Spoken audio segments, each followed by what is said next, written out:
जाहैबाय बर'फोरनि धर्म बे धर्मआ दिनै बानायब्रबनाय धर्म नङा बे धर्मआ जोंनि आफामोन आबौमोन खालामनाय नङा बेयो हाजार हाजार बोसोरनिफ्राय फुजिजाबोनाय गावहानो मोनसे निथि गोनां गावहानो मोनसे रिथि गोनां बे मोनसे धर्म आरो बर'फोरखौ भगबाना बे बाथौनि आदब खायदाजोंनो इसोरखौ फुजिनो फोरोंलांदों जों जेसेबां मिन्थिगौ भारतबर्षनि जि इपिक रामायण महाभारतनिफ्राय लानानै दासिमबो बर'फ्रा बाथौनि नियम आदबैनो इसोरखौ फुजियो दा बेनो बाथौ धर्म हिरिम्बानिफ्राय आरम्भ खालामनानै नोंनि घटोत्कचनिफ्राय आरम्भ खालामनानै बान राजा जायखौ कामाख्या मन्दिर लुग्रा नरकासुर होननानै बुंदों भगदत्त बिसोरनिफ्राय आरम्भ खालामनानै जोंनि राजा महाराजा जोबथानाय राजा गबिन्द चन्द्र जायखौ जोङो देदसुं होननानै बुङो नोङो दैमालुनि खोथा बुं नोङो भास्कर बर्मननि खोथा बुं गासैबो राजाफ्रा बाथौआरिमोन बाथौनि दारैनो बाथौ फुजानि दारैनो बाथौनि नियम आदबजोंनो इसोरखौ जोङो इनभक खालामोमोन फुजियोमोन दा बे धोरोमखौ दिनै फैयै फैयै गोबां फोसाबनांगौ दङ बावलांबाय जोंहा जिहेथु स्क्रिप्ट गैया लिरनाय गैया बेखायनो बोरै फुजियोमोन माजों फुजियोमोन बबे समाव फुजियोमोन बहा फुजियोमोन बेफोरखौ लासैनो सोलाय सोल' जाबोनायखौ जों नुदों आरो माखासे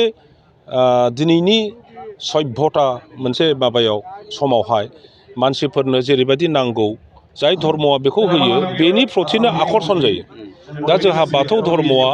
हयथ' माखासे मानसिफोर साननाय लुबैनायफोरखौ जों होनो हायाखै बेखायनो बाथौनिफ्राय ख्रिस्टान जादों बाथौनिफ्राय जयगुरु जादों बाथौनिफ्राय कृष्ण गुरु जादों बायदि बायदि दा सम फैबाय जोंनि बर'फोरनि लेखा गोरों बुद्धिजिबि बिथांमोनहा ज' जानानै बे बाथौ धर्मखौ बोरैहाय गुबुन धर्मफोर बायदि मोनसे डिसिप्लिन धर्म खालामनो बोरैहाय इउनिफर्मिटि लाबोनो बोरैहाय मानसिफोरखौ इसोरनि प्रति बुजिहोनो थाखाय मोनसे स्क्रिप्ट लिरनाय मोनसे मेसेज माने मानसिफोरनि गोसोआव प्रभाब खालामनो हानाय गावनि जिबननि सम्पर्के बुजिनो हानाय गावनि कर्तब्यनि सम्पर्के बुजिनो हानाय संसारनि सम्पर्के बुजिनो हानाय समाजनि सम्पर्के बुजिनो हानाय गोरलै भाषाजों जोंनि रायजो राजाफोरनो खौरां फोरमायनो थाखाय बोरै हायो बेफोरखौ जों दा मावनांसिगौ दिनैहाय जे इसोरखौ मानियो इसोरखौ फुजियो इसोरनि प्रति सिन्था खालामनो हाबाय बे मानसिया बुजिगोन जे इसोर नङाबा बे संसाराव जेबो गैया सोरबा गिदिर मानसि जानो हागौ सोरबा मन्त्रि जानो हागौ सोरबा साइन्टिस्ट जानो हागौ सोरबा बेयो जुदि इसोरनि आशीर्बाद गैयाबा इसोरनि सम्पर्के बेहा खुनु रेसपेक्टआनो गैयाब्ला अब्ला बिनि लामाया ससेल' आरो जाय मानसिया धर्मखौ राजनितिकआव बेबहार खालामनो नागिरदों इसोरा बेबायदि मानसिफोरखौ बे धर्मनि दारैनो फोजोबस्रांगोन खिन्थु सोरबाया खामानि मावनानै इसोरनि थाखाय धर्मनि थाखाय जुदि खामानि मावो अब्ला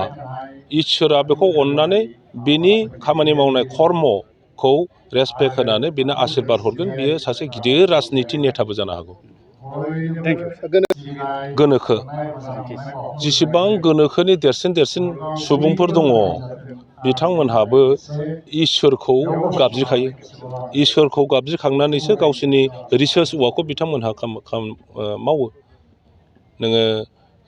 पृथिबियाव दिनै जेसेबांखि देरसिन डक्टरफोर दङ साइन्टिस्टफोर दङ दिनै नासानि साइन्टिस्टफोर जायफ्रा अख्रांखौ एक्सप्लर खालामदों बिथांमोनहाबो इसोरखौनो मानियो इसोरखौनो बुजियो बयबो बुङो जे जोङो जिबनखौ बानायनो हाया जों साइन्टिस्टब्लाबो जोङो बेमार आजारखौ फाहामनो हायो खिन्थु जिबनखौ होदों इसोरा गतिके समग्रआनो इसोर बाइक सालायनो मोजां मोनग्राफोरनि थाखाय गोजोनथाव खौरां मार्च दाननि 22-23 आरो 24 अक्ट' सानथामनि थाखाय दावहारु अट' एजेन्सिया नोंथांनो लाबोगासिनो मेगालन काम एक्सचेन्ज मेला बे मेगालन काम एक्सचेन्ज मेलाखौ क'क्राझार बड'लेण्ड गेस्ट हाउसनि साखाथियावनो खुंफुंगोन बे मेलायाव बारा नङा 14,999 रांसिमाव डाउन पेमेन्ट होनानै बाजाज कम्पानिनि गुबुन गुबुन बाइकफोरखौ लनाव लानो हागोन। एक्सचेन्ज खालामग्राफोरनि थाखाय एक्सचेन्ज ब'नासबो थागोन। बाइक सालायनायाव हमनो थाखाय बायगिरिया बेसेन लायालासे हेलमेटबो मोनगोन।